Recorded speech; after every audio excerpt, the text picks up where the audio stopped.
45 కీర్తన 10వ వచనం, కుమారి ఆలకించము, ఆలోచించము, నీ స్వజనమును తండ్రి ఇంటిని మర్చిపో. వీళ్ళు కొంచెం విడిచిపెడితే చాలు, నువ్వు మొత్తం మరిచిపోవాలా.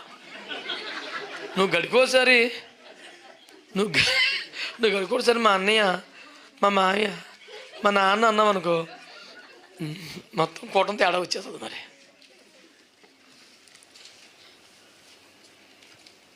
పద్ధతి మాట నేర్చుకోవాలి కదా. అదేదో చేతిలోంచి కష్టపడి ఒక చీర తెచ్చాడు, నిజంగానే నీకు నచ్చలేదు, కరెక్టే, అది సెలక్షన్ అమ్మాయికంగా ఉంది, అది ఎప్పుడు కొన్నవాడు కాదు, మన లైఫ్లో మొట్టమొదటిసారి తెగించాడు, వెళ్ళాడు, జీతం తీసుకుని అలాగే షాప్కి వెళ్ళాడు, కొనుక్కొచ్చాడు, నిజంగానే అది సెలక్షన్ రాలేదు, నచ్చలేదు. అప్పుడు నువ్వేమనాలి, ఇది ఒక సెలక్షనా, నీ మొగానికి సెలెక్ట్ చేస్తాం వచ్చా, ఎంత దరిద్రంగా ఉందో, అదే మా అన్నయ్య అయితే, అదే మా అయితే, అదే మా నాన్న అయితే అంటే తీసుకెళ్ళి రైల్వే స్టేషన్లో దింపుతాడు, వెళ్ళిపోయా బాబు. నీకు తెలివితేటలు ఉన్న మనిషి ఇటు కదా, నువ్వు తెలివితేటలు ఉన్న మనిషి అయితే నువ్వేం చేయాలా, అది నీ టేస్ట్కి తగ్గట్టుగా లేకపోయినా థ్యాంక్ యూ సో మచ్ అండి, నాకు మా నాన్న పట్టుకొచ్చి చేతిలో పెట్టినట్టుంది, మా నాన్న మరిపించేసావు నువ్వు అంటే ప్రేమ కొనసాగుద్ది, బంధం బలపడద్ది. దాన్ని కట్టికి అబద్ధమేమనరుగా, ప్రేమ నిజమేగా, బాధ్యత నిజమేగా. ఇప్పుడు కలరో మన్నో మశానం ఏదో తగ్గింది అంతేగా, ఈసారి మారుద్ది, ఏం పోయింది ఇప్పుడు నువ్వు పెట్టిన కూటానికి మొత్తం కూటమే మాడిపోయిందిగా.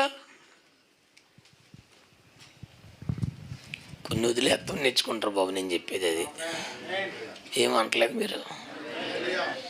దేవుడు నీకు అనుగ్రహించిన బాధ్యతలను, కుటుంబ జీవితమును సక్సెస్ఫుల్గా ఫలభరితంగా కొనసాగించుకున్నట్టుకు గాను నీవు నీ స్వజనమును తండ్రి ఇంటిని విడిచిపెట్టడం నేర్చుకో.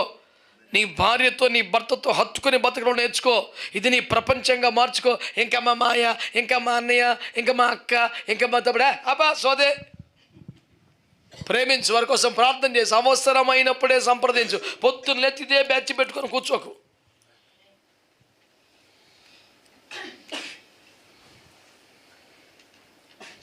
కొంతమందికి ఉండదు, ఈడింట్లో పిల్లికి జ్వరం వచ్చినా ఆడింట్లో కుక్కకి చెప్పాలి, అవసరమా?